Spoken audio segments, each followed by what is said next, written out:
Hello, everybody. Welcome to another edition of the One Step Better podcast. I am Mike Schaefer, and with me today is Greg Henderson. And we got a special treat for you guys. On the call today is both Connie Rayleigh and Alexis Allen with MGC Kids over in Arkansas. We're going to talk to them a little bit about their story, how they got started, what they do, all of that type of stuff. And so we're having a good time. So ladies, I really appreciate you taking the time out of your busy schedule to actually talk to us this afternoon. Yeah, thanks for inviting us.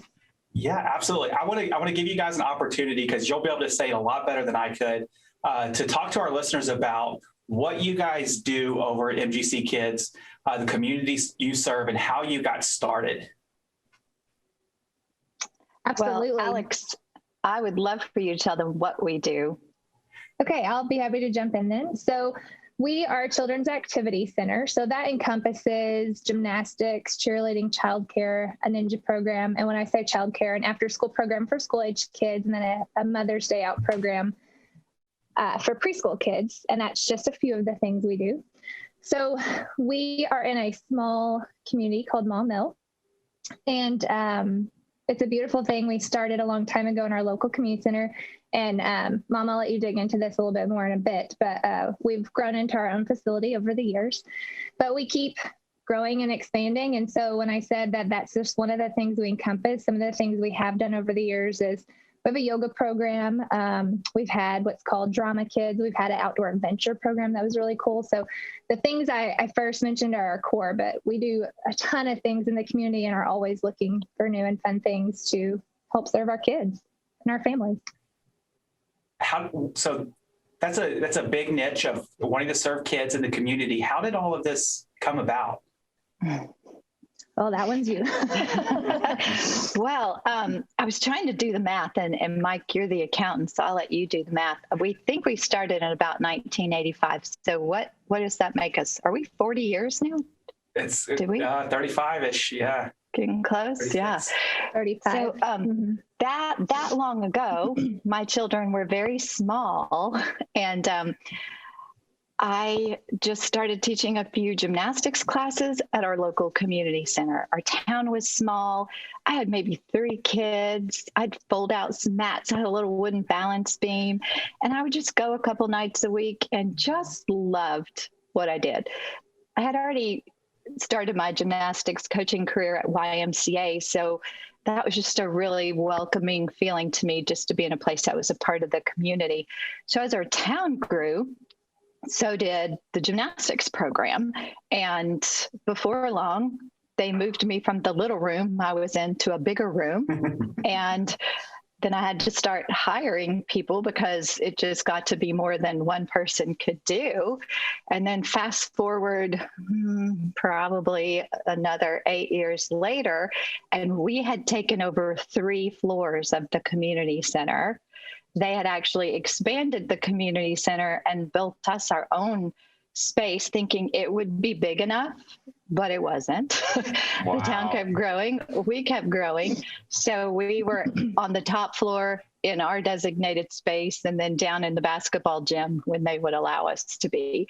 And so it just finally got to the point where there wasn't any more space for us to take over. So it was time to make the big decision. Do we go out on our own, or do we stay here and start scaling back? And we just loved what we were doing. And we had such, and still do, a team of people that feel the same way we do. And being a part of the community, and we were involved in every event because it was right there in the community center, which is the heart of our town. So it was just a beautiful story with so many people along the way, lending their talents and their strengths just to make it bigger and stronger.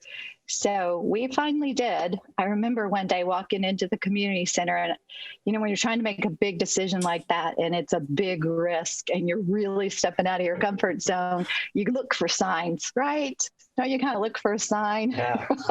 So I don't even know, it must have been the end of fall, and I'm walking in and all the trees are bare of leaves except for this one leaf. And it's just hanging on. And I remember looking at that leaf thinking, that's me. Why am I hanging on to this secure, wonderful, loving, place that has just embraced me and helped me grow to where we are? But it was just, in my mind, God's way of telling me it's time to let go, Connie, like step out there. And I've always had my family that has supported me also. I don't think Alex ever remembers a time when I wasn't coaching. No, I was 1 in 1985. So I love that. I was 1 in 85. I was 10. I was 1. I was 1. I literally grew up taking naps on wedges and underneath parachutes. So, yeah. And so how do you not remember that? I don't get it. I don't remember, or I do remember all of that. Yes, for sure. I absolutely remember her coaching my entire life. So Connie, in 85, you made the decision that, you know what, you were going to go do this as an entrepreneur. You weren't going to go look for a coaching job somewhere. What was the drive inside of you that decided, you know what, I'm going to go open up my own business essentially all the way back then? That is a great question. So my number one strength is responsibility. And I think a lot of it purely and simply had to do with, I felt like that was my responsibility because there were all these people and families depending on us to offer, in my mind, these services to their children. And I didn't want to turn anybody away. And we were at the point where we were going to have to start making those decisions. It was going to be time to scale back. Like, who does that? That would just feel so strange. So, it was purely, I think, it's a sense of responsibility to our community. That's great. Could you ever envision yourself working for somebody else now? No, look at Alex laughing. We've had these conversations. Yes. So I've come to realize recently that I have more control issues than I thought. Mine are just really subtle. I like controlling my environment. It makes me feel safe, but we have a phenomenal team. And so I've been able to let go of a lot because of the work that we've done with you all. And I really trust my team, and they're better at what they do than what I am at what they do. So it's easier to let go when you're letting go to somebody who's got it. Yeah.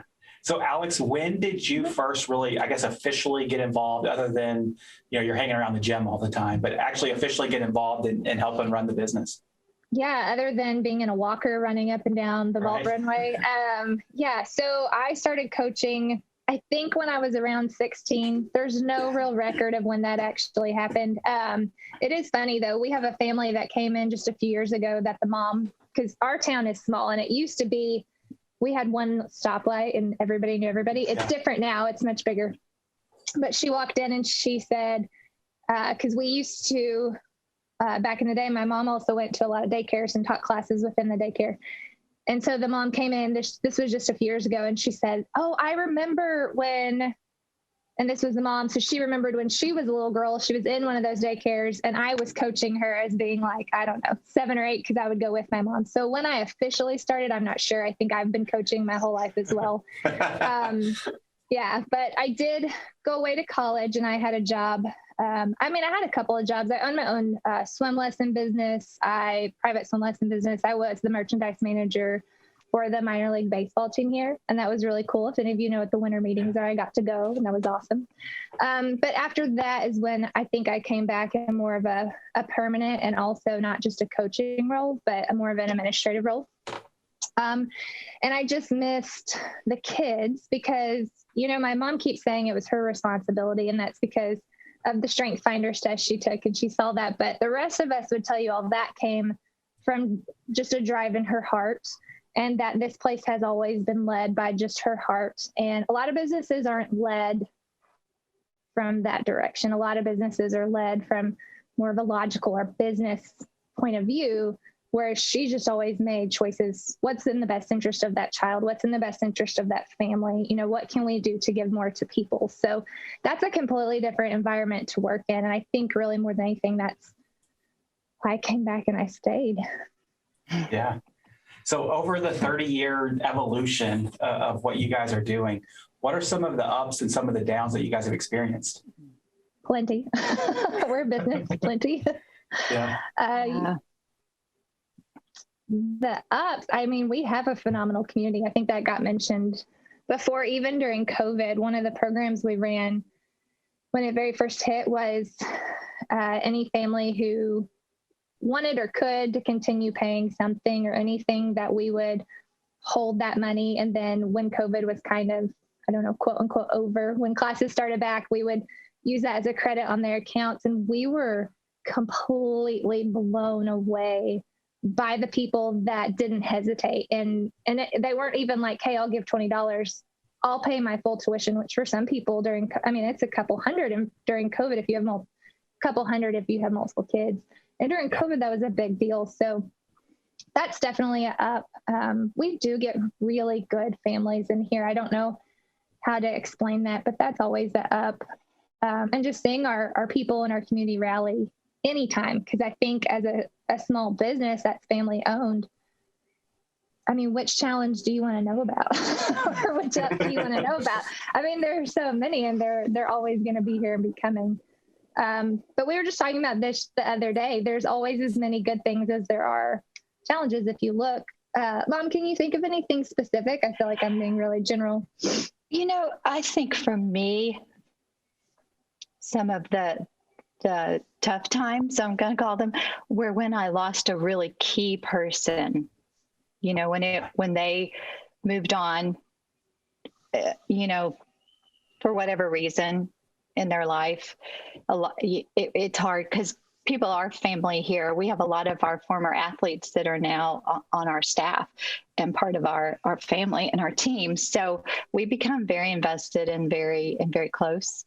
And so sometimes, life changes, your circumstances change, and they would, need to leave. And it was difficult on both sides. And especially if they were a key person, because our athletes get very connected to the kids and the families. And I like to think that each of our program directors, I call them, they're the hero of their own program, so it's tough when you have somebody that's in a pretty hot position, move on. Those are the hard ones. It's usually people, right? It's people. Yeah, that's a pretty common reply that we get. People, running a business is super easy until people get involved, and then things get to be complex, and there's no way around it. I want you to take me back to that first person at the point, Connie, where you realize I can't keep doing this alone. I got to bring somebody on board. That first hire, walk me through kind of what was running through your head, the decision-making process there. Well, at that point, most of what I did was teach gymnastics classes. So I probably taught 7 to 9 gymnastics classes every day. I would start my morning going to a child care facility and doing an on-site preschool class. Then I would come home and have enough time to eat, and I'd turn around and go to the community center where the school age kids were getting out of school. And then I would teach, until probably 7:30 at night, and just lug my children around with me, because we're all about just bringing your kids with you. That's one of the special things about our facilities. We actually have a room for our staff kids, and it's manned or staffed with somebody who takes exceptionally good care. She's called Mimi. She's a grandma, and she's sweet. But so awesome. When I realized physically this was getting to be a lot besides the administrative part, I did hire one of my athletes, which is a pattern with us, and it works really well. And she was incredible. And when she stuck with me through high school, through college, after she graduated, but then she got engaged and she graduated. It was time for her to take a big girl job. So that was my first person I had to let go of. And I really thought this was the end of my business. I was at that point, I was so green and so naive. I thought, how am I ever going to replace her? And, her fiance was even working for us at that time. So, and she she was amazing and still is. But yeah, so that was my first person, my first little clone. How did you get into the gymnastics space? What's your background that drew you towards that? Oh, that's a great question. So when I was younger, I was very much into ballet, and ballet is the foundation of gymnastics. So eventually, as I got a little older, I just started doing cartwheels and, all those things in the grass in my front yard, started taking gymnastics classes, just, did that basically through high school. And then when I went to college, I was going to be a buyer, for a clothing store. That was my goal in life. But I was funding my own college, and I did that by coaching gymnastics. The summer I got out of, I graduated from high school, I was working at a YMCA as a day camp counselor. And of course, I was teaching my kids how to do cartwheels and handstands in the grass. And the coach at the Y came and found me and said, "Hey, I could really use some help. Would you like a job?" Oh, wow. And I'm like, "Well, sure." So before I knew it, I wasn't just teaching class, I was coaching and going to gymnastics meets and learning everything that I could about how to be a gymnastics coach, and just loved it. But while going to college and paying for my college. And then eventually, about halfway through college, a brand new YMCA opened up in another town, and they offered me, I was also teaching fitness classes. So they offered me the gymnastics and fitness director position at the age of 20, making more than my friends who were graduating from high school. And school wasn't really my thing, because guess what? I made a D in accounting. So it was just, I was like, Shane would be laughing right now, but he taught me a lot. If I'd had him for a teacher, I think I could have made a C, maybe a B, but I made a D. And that's when I realized that school really wasn't my jam, but I was loving what I was doing. So I accepted that job at this brand new, beautiful Y. And I taught fitness and gymnastics classes all day long, every day, and was so happy. That's like, that goes way back. Yeah. Just as a kid, you like gymnastics and decided to make a career out of it. That's really But it wasn't a choice. That's what's so interesting. It's like it was decided. God had a plan for me a long time ago. I just didn't realize what it was. Yeah. Yeah. That's awesome. Yeah. So, Alex, what's your degree in? What did you say you were? Was it marketing? My degree is in public relations, and I have a minor in marketing. I was the merchandise manager for Gotcha. the Travs, though, the minor league baseball team. Yeah. And so whenever, you went off and got your big girl job there for a little bit, what brought you back to really kind of key in on the family business? Yeah, the really honest answer there. So the apple doesn't fall too far from the tree. Really, I didn't like school much. So I did, though. I finished and got my degree. But I'm pretty sure my mom and I'm trying to think. Oh, I know what it was. Okay, got it. Sorry, it took me a minute to wrap around that. I still had my job as the merchandise manager. But I was doing that, and I don't know how much you guys know about the hours working for a minor league baseball team, but they're pretty extreme, especially during the season, because on a game day, you still have to be at work at 8, and you're there till about 1 o'clock in the morning by the time the game has stopped and you run all your reports and everything. But I was doing that and going to school full time. So I had fit in all my classes in the morning. I'd come straight like 7 a.m. to whatever time classes, came straight to work for about 11. And then on game days, which a homestand can be, it can be 3 days, it can be 8 days, it can be 11 or 13. But I was working then and trying to do my homework and studying all the stuff while I was running this entire area of the ballpark. So it just got to be too much. And this is going to sound awful, but the simple and easy thing was to just slide back into the family business. And I mean, preschool is my jam. I coached competitive team for forever, but going in there and working with those preschoolers, I could do that, and I wouldn't have to be up till 1 o'clock in the morning. And, yeah. It was just it was gonna be fulfilling, even though I loved my job I had, and it was gonna be a better match. So that's how I slid back into it. And they give great hugs around here. Your boss at a ballpark is not going to give you a hug. Not quite as friendly, right? No, but if you teach like 4 preschool classes a day, you're going to get, at least 32 hugs in a day. So that's a much better scenario, much more loving environment. So I did that until I finished school, and then I was enjoying what I was doing, so I stayed. That's awesome. Pretty good. Mm-hmm. So, looking out in the next 5-10 years, whatever that horizon looks like for you guys, what do you think is next? Where are y'all going? That's a great question. So I mentioned earlier that we always are open-minded to whatever comes our way. We're big believers in having a growth mindset and even like to train on that here. And one of the things that has come our way, fortunately, through COVID is we have a nutritionist that we've always really admired what she does. She has come and done cooking classes with our kids, and we were able to rent a space to her through COVID. And so now she's actually working out of our space. And we've always really thought that we want to eventually be a hub, not just for the physical side of children and families, but also for the nutritional, the mental, parenting. We eventually want to be more of a hub of information. So anything and everything family and children related. I don't know that wellness is really the word, but it might be. But we would like to move in a way of just helping families, because we see places where there's just no information to be given. Probably a great example. So there are articles, one of our governing bodies for gymnastics is USA Gymnastics, and they'll put out some wonderful articles. And one of my favorites is one about simply what to do when you pick your kid up from practice.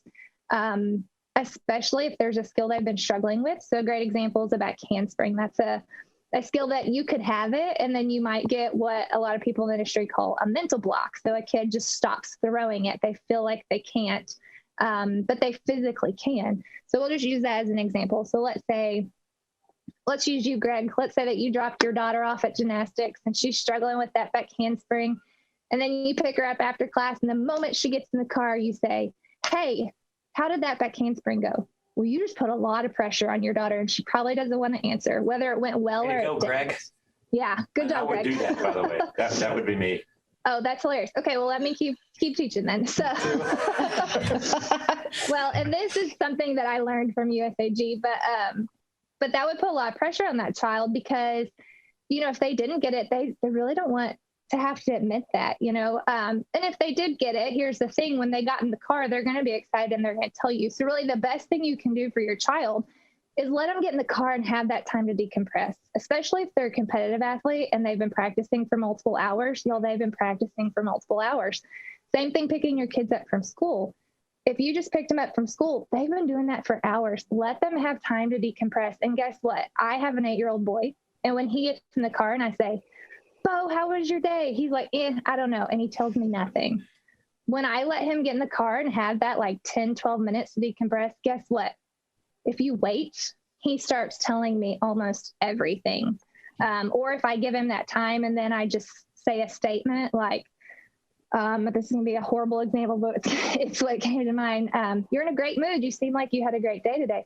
I didn't ask, but he'll start telling me all about it. So it's really important that kids have that time to decompress. And just as parents, we just don't think about that because it just takes, yeah, it takes them a little bit longer to let it settle and let it sit. And there's just, in our trainings, there's all kinds of tips and information like that not only do we seek out because it's in our hearts, but that's given to us through our governing body. So we would love to be a hub and start sharing more of that in our community, our family. So that's an area that we'd like to expand and go in.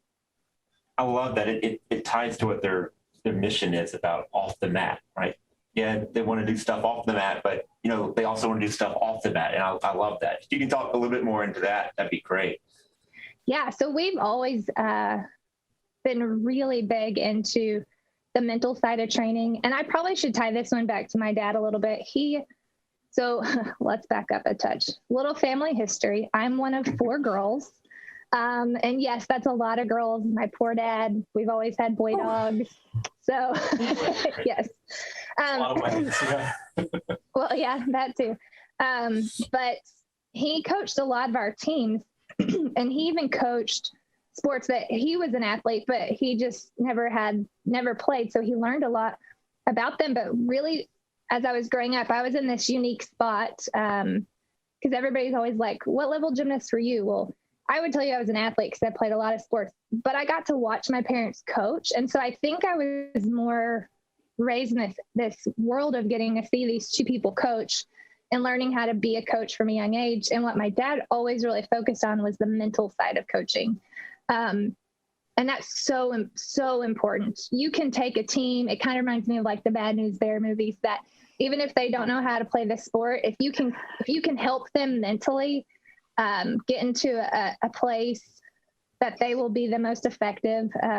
And conscious discipline talks about this too, if you've ever studied conscious discipline. But if you can help children get to a problem-solving executive state of mind, then they're going to be more effective at whatever they're doing. So here at the gym, one of the big things that is very important to us, and it's in our mission statement, like Greg mentioned, is training kids even off the mat. So that means possibly mentally training them. So mental toughness is huge. That goes back to that block and that back handspring if a child has a mental block. Well, there is mental toughness, there's visualization, there's all kinds of things you can do with those kids. Nutrition. When I was coaching competitive gymnastics team, I had an athlete that would eat donuts before a meet, and about 3 events in, she would be shaky, like either if she, depending on how many she ate, she would either be really shaky on the beam if that's what we hit for our 3rd event, or she would just be crashing. So teaching the athletes that you eat to be an athlete. And that's really important too, how you word it and how you phrase it. We eat to be an athlete, we eat to perform. It's not about our bodies or our body image. It's about what is going to drive us and fuel us as an athlete and the type of sport we're doing. By the way, I learned with her, I started bringing little snacks because even we could talk all day about not eating those donuts, but they were still getting eaten before meet. But I learned the timing of like when to sneak her a snack, and it helps sustain her energy throughout a meet. But all of those components are so important. And then the breathing, oh my goodness. Teach a child how to breathe. Teach a child that when you feel like you're alone by yourself taking a test at school, guess what? You can come back to your breath. You can slow down. Your breath will settle your nervous system. There are breathing techniques you can do. So you have tools. You're not just by yourself at that desk, helpless, taking this test. Like there are tools. So all of that is it works in here where we're at.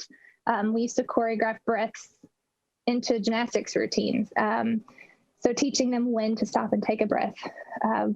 We have in our after school program, we taught a yoga class for a while that focused on breathing and what I just said, like when you feel out of control, what can you control? You can control that breath. So really teaching these kids on and off the mat is huge for us. I probably dove a little too deep into it, sorry, Greg, but it's a really big piece of what we do. We like to not just train our athletes physically, but also all the other sides, because there's so many mentally, emotionally, etc. So what I hear you guys saying, both at the beginning and then Alex, what you're just kind of talking through, is you have a really strong sense of community, both in Maumelle, but also within your team specifically. And you care deeply about helping kids and families. You know, here at Patrick Accounting and Works, we always like to jump in and talk through those things from the standpoint of your why. We call it, what's your why? In our world, yeah, we're a for-profit accounting firm, but that's not what really drives us. Doing accounting isn't fun for anyone, even accountants for the most part, at least the kind of accountants that we hire. But we can look at the accounting work is a function that we have to do in order for our why to be accomplished, which is to help small businesses win. Then that gives them the ability to change their communities. And so I want to know a little bit about, why do you care so deeply about your community? Why do you care so deeply about helping kids and families? Are you taking this one? I'm gonna tackle that one. You can tackle it first if you want. Well, that came from a personal experience growing up. I just feel really strongly that children are born with gifts and talents, and it's up to us to bring it out in them and not to decide for them, and not to rush them to let them discover their beautiful gifts on their own, on their own pace. I was gifted in ballet and gymnastics naturally, because you're born with a certain amount of flexibility and strength, but I was rushed through it. I get just getting put, higher and higher in that next level class. And it wasn't a good thriving environment for me. So yes, physically I could do the things, but mentally I wasn't prepared to do those things. And so as a result, I quit. And I've seen that same story play out over and over again, different scenarios, different versions, with other children. So there's a deep rooted just passion to help those children find what they're good at and let them do it at their own pace so that they continue to do it and enjoy it. And we as adults don't take the fun out of it, and turn it into I'm taking notes. I'm not sure. A part-time job.